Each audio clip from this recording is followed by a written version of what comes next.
இருக்கிறதுனால எல்லோரும் ஆளுக்கு ஒரு பூச்செண்டு தூக்கிட்டு வந்துடுவாங்க. எல்லாம் வச்சுட்டு உட்காந்துருக்காங்க கையில் ஆளுக்கு ஒரு பூச்செண்டு. ரொம்ப கம்மியாக இருக்கும். பார்ப்போம் நம்ம சரி போயிட்டு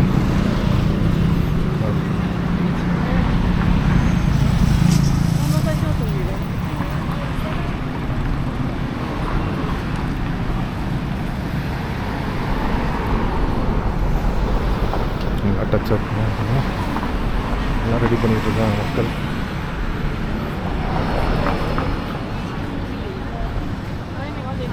இது ஒரு படம் எடுக்கிறதுக்கு ஒரு முக்கியமான இடமா அவங்க பார்ப்பாங்க. ஏன்னா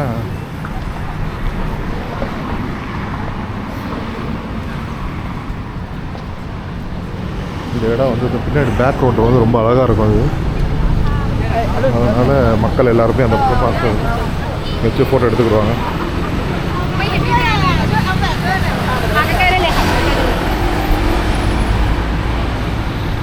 ஒரே ஃபோட்டோக்கெல்லாம்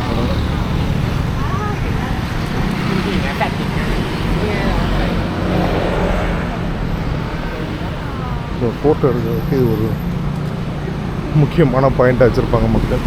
அந்த பக்கமே பார்த்திங்கன்னா நிறைய ஃபோட்டோக்கள் தான் எடுத்துகிட்ருக்காங்க.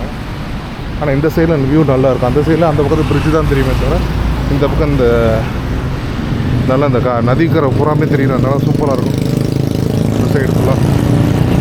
இப்போ நம்ம வந்து இந்த பாலத்து மேலேயே அப்படியே இறங்க போகிறோம். இந்த பாலம் வந்து இதோட முடியுது. இப்போ நீங்கள் பார்த்த வீடியோ வந்து ஸ்கை பார்க் பார்த்தோம். அப்படியே அங்கே இந்த கடைசியில் ஏறிட்டு அந்த போய் பக்கத்து பிரிட்ஜிலேருந்து இந்த பிரிட்ஜுக்கு மாறி இந்த பிரிட்ஜில் வந்துட்டோம் நம்ம.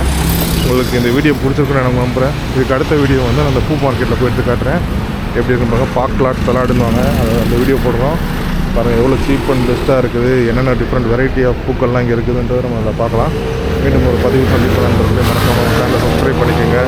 வீடியோ பிடிச்சிருந்தால் லைக் பண்ணுங்கள். மீண்டும் ஒரு பதிவு சந்திப்போம். இவ்வளோ நேரம் வீடியோ பார்த்ததுக்கு நன்றி.